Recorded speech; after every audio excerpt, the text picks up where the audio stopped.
carried napkins, coffee pots, and chocolate milk. She quietly fed strangers who had nowhere else to go. Every night, one diner booth stayed reserved, not for paying customers, no, but for people with no money at all. The waitress at booth number 3 had one quiet rule: no one leaves hungry, even if they can't pay. Her shift ends at 10 a.m. every morning. She walks out completely exhausted, but she's smiling inside and out because somewhere right now she knows someone is sliding a plate onto an empty table with an empty seat. And a stranger's life just got a little lighter and a little brighter, and their tummy is full. One tired waitress, one plate at a time. That became a lifeline for people she didn't even know. She wasn't rich, she wasn't famous, but one diner waitress changed lives with food, water, napkins, and kindness. Our title, Never Empty, one plate at a time. Welcome to Dream Builders Diaries, building dreams one story at a time, and I'm Jeannie Craft. And here at Dream Builders Diaries, we dive deep into the personal stories of entrepreneurs, artists, innovators, and everyday visionaries just like you. We believe that every dream starts with a story worth telling. And by sharing these stories, we aim to empower you to create your own dream and the story behind it. Before we get started, grab a paper and a pencil if you don't already have one. Inspiration, ideas, and dreams come and go very quickly. Jot yours down and don't let yours get away. The truth? This isn't about food. It's about knowing someone's waiting for you, even if you think you're invisible. It's about the empty chair with a plate of nourishment that becomes a promise and fact that you matter here. The story was sent to me after I lost my youngest brother. Nearing the anniversary of this loss, it warms my heart because this is a lot of who he was. He was a landlord who didn't raise the rent even when he knew someone would be homeless if he did. Her name is Hannah. She's 77 years old. I've worked the 4 a.m. shift at Sam's Diner for 32 years, she'll tell you, very proudly.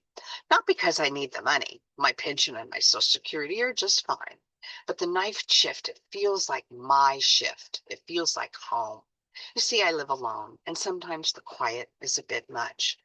But the people here, wow, they're the ones nobody ever really sees. Every Tuesday at 5:15 a.m., a boy in a stained hoodie and t-shirt walks in and sits in booth number 3. He's 12, maybe 13 years old. He never orders. He just stares at the menu like he's memorizing it. One day I slid a plate of scrambled eggs and toast to his table. On the house, I said. He flinched. I I don't have money, he stuttered. I patted his shoulder. Eggs cost nothing when you're hungry. He ate so fast he choked. I poured him a glass of water. He flinched again as I set it down. He gulped the water for a few seconds and then he wiped his face. Our eyes met again. I didn't ask any questions. The next Tuesday, he came back. Same time, same booth, but this time I got him pancakes. And I left him with the little word. Eat first. We can talk later. He ate. Still no words. He left after a second glass of water. Then, the Thursday before Memorial Day, he didn't come. I had saved his seat. I had wiped the table. I checked the door every 3 minutes. By 6 a.m., my hands were shaking. That's when the real story started to unravel. You see, at 6:10 a.m., a woman rushed in, eyes red from crying. She looked frantic. She headed straight in my direction by bypassing all the customers waiting to be seated. Are you Hannah? She asked. Breathless and wiping the tears, she went on. My son, my little boy, he's been coming here. She took a big gulp of air. He ran away on Monday. We all thought he was with his dad, but he's been here? She broke down. Tears were everywhere. Good thing I was setting table 7. I had lots of napkins in my hand. I handed them all to her.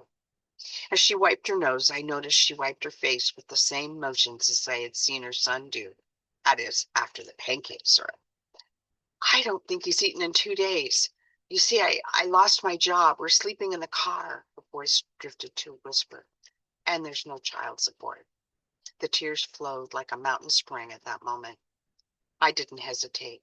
I handed her the napkins from table 8 and went to the kitchen. I wrapped eggs, bacon, and toasted bread in foil. Take it, I said. When you find him, feed him first. Then tell him I missed him. She ran out the door with the napkins from table 6, tears still flowing. The rest of the shift was a blur. Would I see either of them ever again? After a restless day without much sleep, I went back in early on Friday morning. I carefully wiped and set table 3, hoping against hope. Shortly after 6 a.m., she came back. She was so beautiful. Her hair was combed, and she had a cleaner dress on. Still the same well-worn tennis shoes. And she brought her son.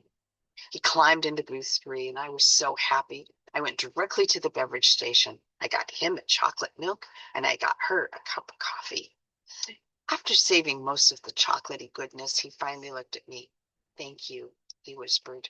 That's when I started ordering for booth number 3 every shift. I put a plate on the clean, polished, properly set table before anyone sat there. Eggs, coffee, an English muffin sometimes, slice of pie, maybe some blueberry cobbler. No name, no bill, just food there. It was never there at the end of my shift, and some days a tired nurse would sit down, a construction worker, a mechanic, the guy with the worst hands I've ever seen. He only came once, though. Oh, and sometimes it was just a single mom. They would eat, they would nod, say thanks when they left, and I never asked why they sat at booth number 3. Then one rainy Tuesday, the new cook, Julie, almost 20, saw me setting the plate on the table. Pancakes and eggs this time. Why do you do that? She asked. I shrugged. Some folks need to be seen and felt, and some folks will not admit they are hungry. These are such hard times. So many people don't have money. Jenny started ordering for the empty booth too on the next shift she had. Then the dishwasher started and the cashier. Now, every single shift, someone leaves food at booth number 3. Sometimes more than once during a shift, even. Sometimes it's eaten, rarely it's not, but it's always there. Been a while, but last week the boy came back. He's like 14 now, so much taller. He sat at booth 3 and he put $2 on the table. Finally, he spoke directly to me. For the next person, he said, his voice cracked in a way that you knew he was well on his way to becoming a man. Today, 17 or more diners across the Midwest have an empty seat, full plate policy. Some even save booth number 3 in Hannah's memory. Some rule over for the next seat before you need it. Just food on a table. A quiet act of rebellion against loneliness, fear, and hunger. So, recap. What's your biggest takeaway from our diary today? And how does this diary relate to how you implement your dream? Why this diary? Because this diary demonstrates the magic and secrets of observation and caring and diligent caring for others quietly. Hannah said to remember this, the world won't end with a bang. It will end with someone sitting alone in the dark. So leave a plate for the empty chair for the ones who won't have to wait. I also share this diary because this powerful diary celebrates the virtues of endurance, stepping up, and taking action. For the world we all want to make better, let this story reach many hearts. Dreamers, believe in yourselves, be passionate, work smart, know your why, and apply what you learn each day. As you ponder the source of your dream in this diary, I wish you well. I wish you an abundance of resources and knowledge and wisdom with your time and your future success with your dream. Enjoy life and always be kind. But I'll leave you with this quotation. For the ones who won't have to wait. That's by Hannah. For the ones who won't have to wait. Thank you, Hannah. Special thanks to her for sharing her story, and thanks to all the diners which followed her lead. May there be many, many more diners who do the same. Special thanks to those of you who listen to Dream Builders Diaries regularly. I'm grateful to you. The honor to spend time with you is all mine, and check out the other diaries in the I Learned playlist.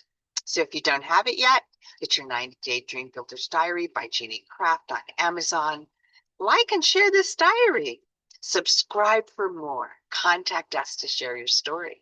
Thank you, and until next time, building dreams one story at a time.